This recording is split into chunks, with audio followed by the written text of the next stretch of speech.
పూలమ్మిండు పాలమ్మిండు వేల ఎకరాలు కబ్జా పెట్టిండు. ఏమంటారు? ఎమ్మెల్యే మల్లారెడ్డి పేదలకు చేసింది ఏమీ లేదు, ఆయన అక్రమాలను సీఎం పట్టించుకోవట్లేదు, బీఆర్ఎస్లో బీటీ బ్యాచ్కే మంత్రి పదవులు, కుత్బుల్లాపూర్ కూకట్పల్లి ఎమ్మెల్యేలు భూ కబ్జాలు చేయడం ఆపాలి అంటూ ఎవరు? కవిత చెప్తా ఉంది. ఎవరు? బీఆర్ఎస్ పార్టీ ఎమ్మెల్యేల గురించి చాలా స్పష్టంగా చెప్తున్నట్లయితే అర్థమవుతా ఉంది.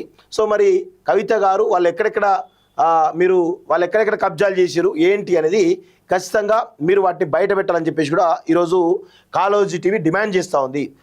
మీరు అన్నారు 1000 ఎకరాలు భూ కబ్జాలు చేశారు. ఇటు కూకట్పల్లి ఎమ్మెల్యే మాధవరం కృష్ణారావు కావచ్చు, కుత్బుల్లాపూర్ ఎమ్మెల్యే వివేక్ కావచ్చు, వీళ్ళు కబ్జాలు చేశారని చెప్పేసి కూడా మీరు చెప్తా ఉన్నప్పుడు వాటి వివరాలను బయట పెట్టాలని చెప్పేసి కూడా ఈరోజు కాళోజీ టీవీ డిమాండ్ చేస్తూ ఉంది.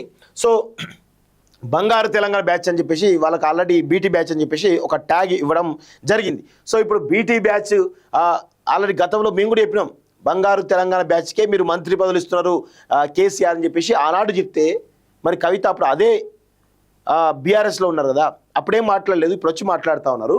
సో బంగారు తెలంగాణ బ్యాచ్ ఎమ్మెల్యేలు తాము అధికారంలో ఉన్నప్పుడు మేడ్చల్ జిల్లా అభివృద్ధిని పక్కన పెట్టి చెరువులు భూములను కబ్జా చేశారని తెలంగాణ జాగృతి అధ్యక్షురాలు కల్వకుంట్ల కవిత ఆరోపించారు. బీఆర్ఎస్ మేడ్చల్ ఎమ్మెల్యే మల్లారెడ్డి తన ఇంటిలో జరిగే శుభకార్యానికి సీఎం రేవంత్ రెడ్డి ఆహ్వానించి మణిమడితో కాళ్ళు మొక్కించారని, దీంతో రాష్ట్ర ప్రభుత్వం హైడ్రా మల్లారెడ్డి అక్రమాలపై దృష్టి పెట్టడం లేదని విమర్శించారంటూ చూస్తా ఉన్నాం. 100% వాస్తవం. సో రేవంత్ రెడ్డిని ఎంత దారుణంగా అంటే చాలా దారుణంగా తొడగొట్టి అనరాని మాటలు అన్నాడు. ఏం జరిగింది? పెళ్ళికి పిలిస్తే పోయిండు, మనవాళ్ళతోటి కాలు మొక్కించుకున్నాడు, మాఫ్ అయిపోయినాయి, కుల్లా మాఫ్, బారాకుల్లా మాఫ్ అయిపోయింది. ఇక ఆయన చేసిన కబ్జాల విషయంలో గతంలో రేవంత్ రెడ్డి అనేక రకాలుగా మల్లారెడ్డి కబ్జాలపైన మాట్లాడిండు కదా. మరి రేవంత్ ముఖ్యమంత్రి అయిన తర్వాత మల్లారెడ్డి కబ్జాలపైన ఎందుకు నోరు మీద పడడం లేదు? ఎందుకు? ఇప్పుడు అధికారం నీ చేతిలో ఉంది, హోమ్ డిపార్ట్మెంట్ నీ చేతిలో ఉంది కదా, మరి వాళ్ళపైన ఎందుకు చర్యలు తీసుకోవట్లేదు? అంటే దీని వెనకాల కుట్ర ఏంటి? సో చాలా స్పష్టంగా గుర్తుపెట్టుకోవాల్సిన విషయం ఏంటంటే, రేవంత్ రెడ్డి కూడా అమ్ముడు పోయిండా మల్లారెడ్డికి? ఎంతకు అమ్ముడు పోయిండు? ఎవరికైనా మిమ్మల్ని అంత గలీజ్గా తెచ్చాడు కదా, ఇంకా దానికి డబ్బులు, మీరు ముఖ్యమంత్రి అయ్యారు, ఎట్లయినా డబ్బులు వస్తాయి మీకు. ఇంకా చిల్లర వాడు కామెంట్ చేస్తే వాని మీద కనీసం చర్యలు తీసుకోవట్లేదంటే నువ్వు నిజంగా డబ్బుకే ప్రాధాన్యత ఇస్తావు తప్ప విలువలకు ప్రాధాన్యం ఇవ్వడం లేదనేది చాలా స్పష్టంగా అర్థమవుతా ఉంది. సో కుత్బుల్లాపూర్ ఎక్కడిది? 5 ఏళ్ళు మంత్రిగా ఇప్పుడు ఎమ్మెల్యేగా ఉన్న మల్లారెడ్డి పూలమ్మిండు పాలమ్మిండు 1000 ఎకరాలు కబ్జా పెట్టిండు, ఆయన పేదలకు చేసిందేమి లేదు అని తీవ్ర విమర్శలు చేశారు. దయచేసి కవిత గారిని నేను ఒకటే అడుగుతా ఉన్నాను, మీరు చాలా స్పష్టంగా చెప్తున్నారు కదా చెరువులు భూములను కబ్జా చేశారని చెప్పేసి చాలా స్పష్టంగా చెప్తున్నారు కదా. మీరు ఎమ్మెల్సీగా ఉన్నారు, ఆ చెరువులు ఎక్కడ, ఆ భూములు ఎక్కడ, అవన్నిటిని కూడా మీరు ఆధారాలతో సహా బయట పెట్టాలి.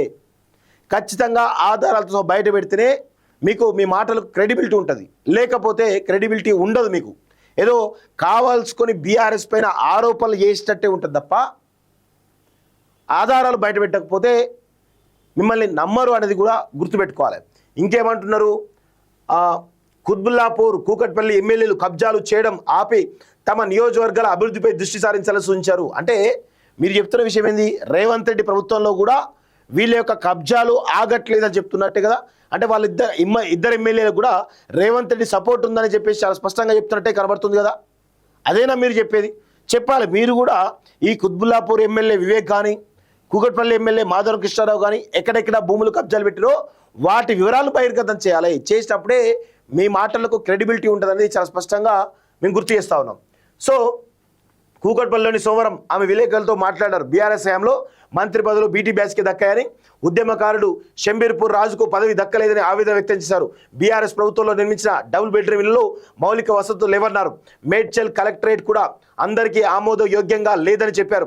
జిల్లాలో ఒక్క ప్రభుత్వ 100 పడకల ఆసుపత్రి లేకపోవడం ఇక్కడి ప్రజాప్రతినిధుల నిర్లక్ష్యానికి నిదర్శనమని మండిపడ్డారు. కాంగ్రెస్ సర్కారుకు కూకట్పల్లి భూములు కామధేనులాగా మారాయని ఆరోపించారు.